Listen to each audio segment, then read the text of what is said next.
Hey everybody, welcome back to Let's Play Persona 4. Last time, Nanako has recovered. She managed to survive somehow.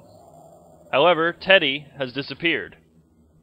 And Igor has reminded us that now is a time in our journey where we must think about what we're going to do before we move on. Let's quickly review the facts. Damn straight. Of all the victims, only 2 were killed. Miss Yamano the announcer, and Saki-san. From the documents we found in the car, we know Namatame had some sort of dealings with them. After that, there were multiple attempted murders in which we were targeted. It was only when he took Nanako-chan that we caught him in the act, identifying his modus operandi in the process. Just want to clear something up here. It's actually pronounced modus operandi. Damn it, Naoto. When I hear you put it like that, sounds like the dude's guilty. As a result of Namatame's arrest, the police admitted that Mitsuo Kubo was a mere copycat killer. Back up to yesterday. Remember when you said Namatame didn't have a motive to kill the announcer? That's what's bothering me. Right. Either he's completely nuts, or we're misunderstanding something. Very true. You lost me. She's trying to say that if Namatame is sane, then there may be facts in the case we don't know about yet. Sane or insane? Sounds like a play I saw before. When he talks about saving people, what does that actually mean? I don't think there's any doubt that it includes kidnapping people and throwing them into the TV. Could he mean saving them through death? He did call himself a savior, and said that the other side is a wonderful world. So they'll be saved if they die? What a bunch of crap! The bastard should have gone and saved himself! Leave it to Kanji. Think, Senpai? There's something else, though. If you think about it normally, it's gotta be him. But there ain't nothing normal about that world anyways. There's something I've been wondering about for a while. When we first encountered him, he said, "You're the ones I saved.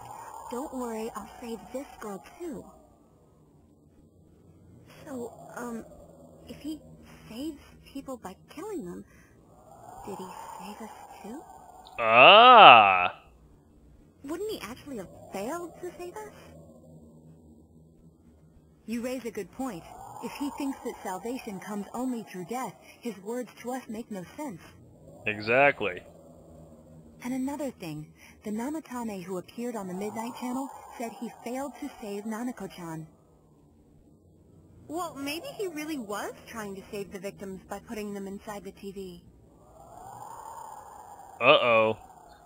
Come on, don't get all quiet like that. You guys know I just say the first dumb thing that pops into my head.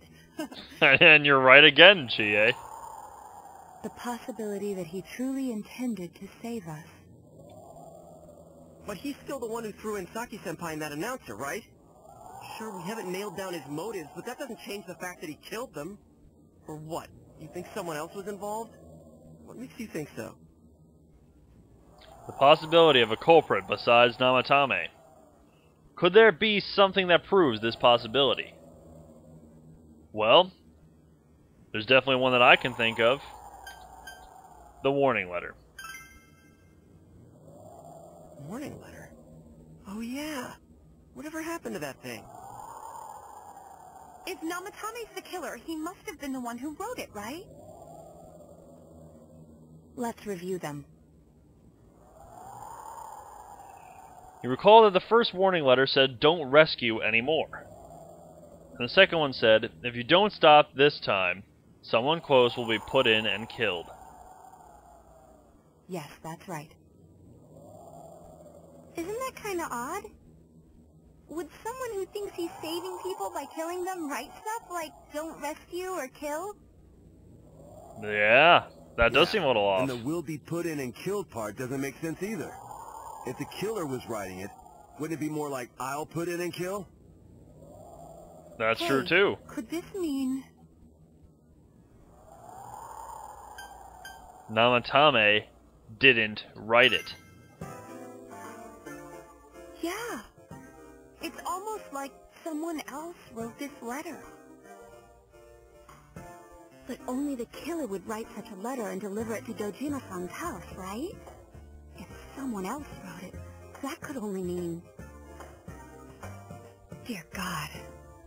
Since this is such an unusual case, I was absolutely convinced that other than the Kubo incident, there was one culprit. So Namatame really was trying to save his victims? Everything is exactly the opposite of what it first seemed. In Namatame's parlance, sailing would have been the first two cases when the victims died.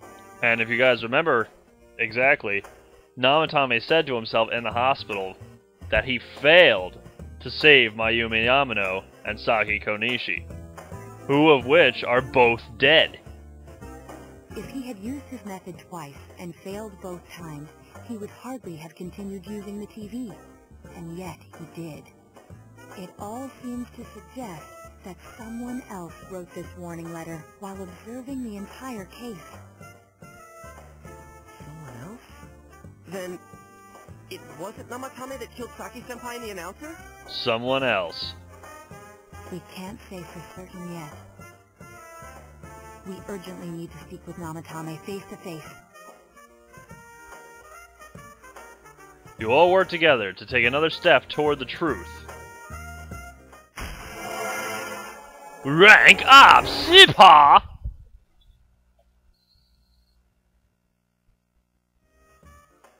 The Seekers of Truth Social Link has reached level 2. But I need to make a footage cut.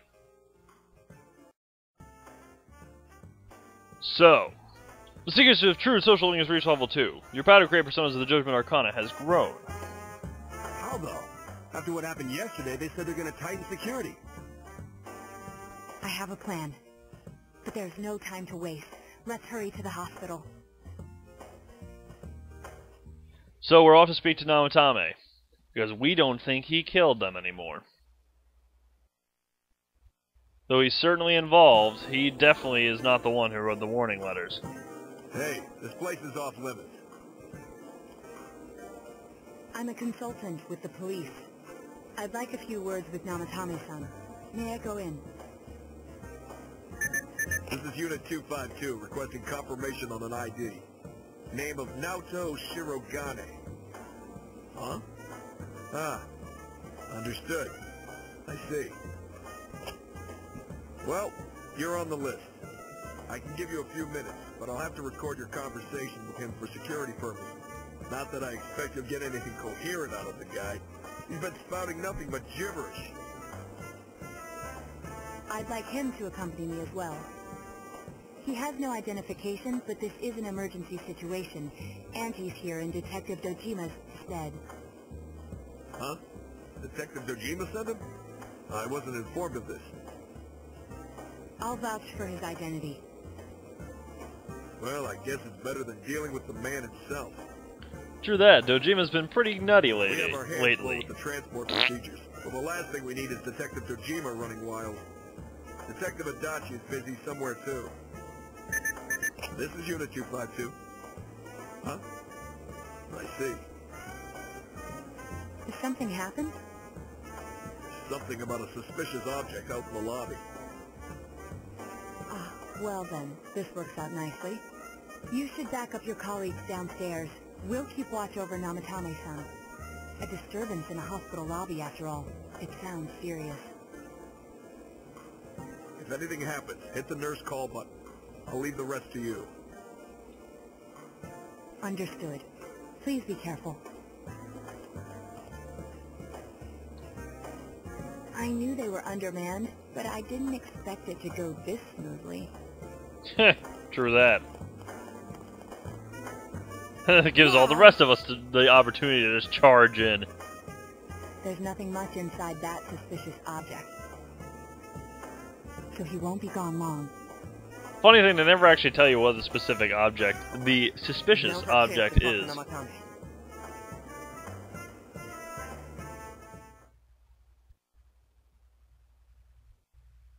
But at least it gives us an opportunity to speak to Namatame.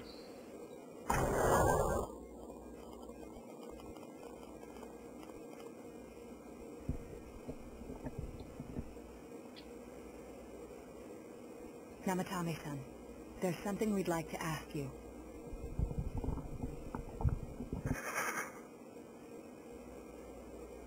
It's tempting to think that you were the culprit behind this entire case. And to be honest, there are many in this town who hope you are. But we are here to learn the truth. So please, answer our questions. Huh?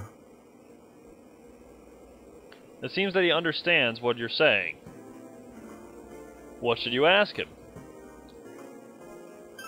Who did you throw in first?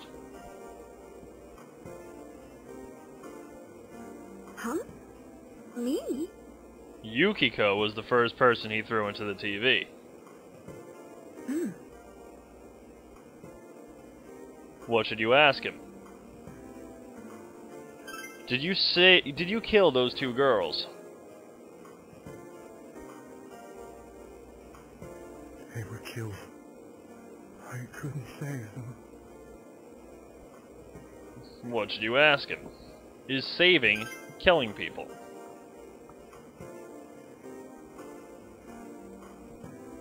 No. If nobody saves them, they'll be killed. That's why I put them in there. Then tell me if my estimation is correct so far. After discovering the Yamano and Konishi incidents, you realized an appearance on the Midnight Channel meant certain death. Thus, to save her from that fate, you kidnapped Yukiko Amagi. You couldn't let her be killed, so you threw her into the TV, preventing the killer in this world from reaching her. And you repeated the process, as more individuals appeared on the Midnight Channel.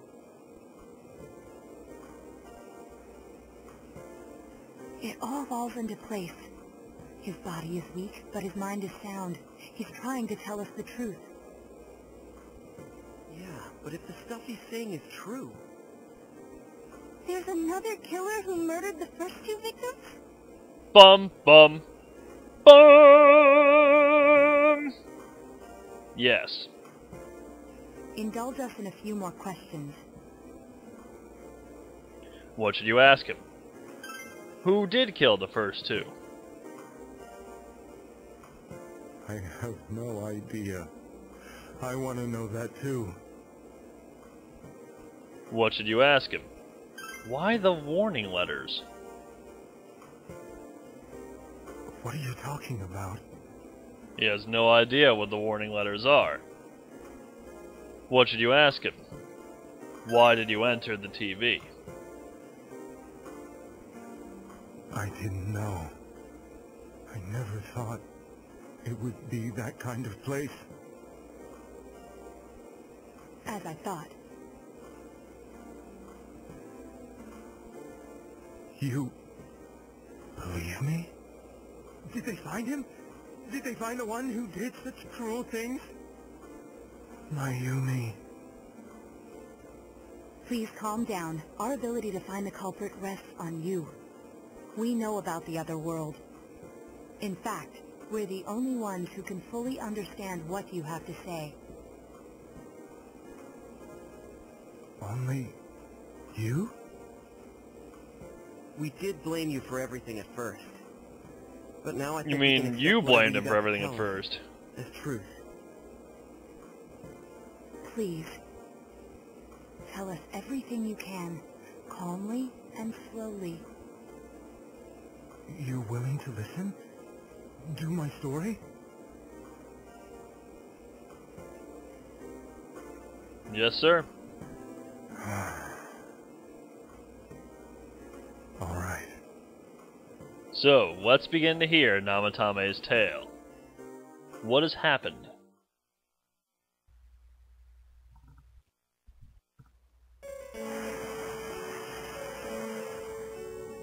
Soon after my affair with Mayumi became common knowledge, I returned to my parents' home, as if to run away from the scandal.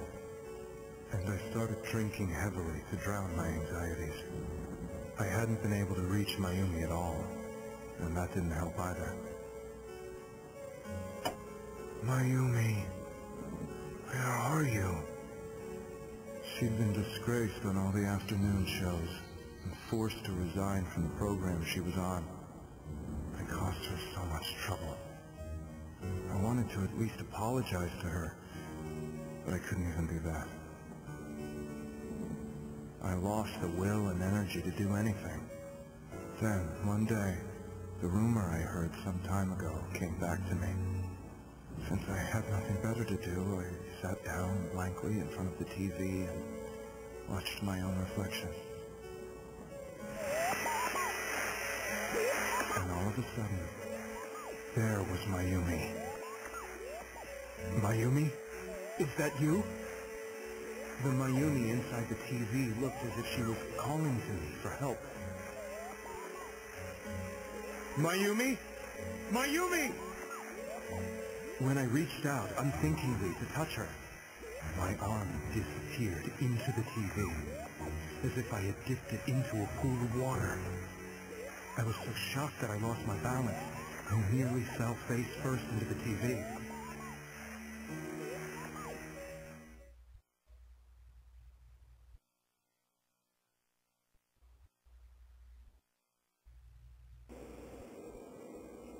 I was so scared. I couldn't understand what just happened. I thought maybe I'd gone insane.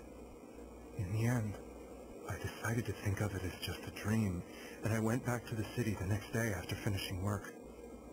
The next afternoon when I got to work, I was fired on the spot, as I expected. That wasn't what broke me, though. It was Mayumi, being found dead. And with that, we're going to end the episode here, guys. I'll see you guys next time for more Persona 4.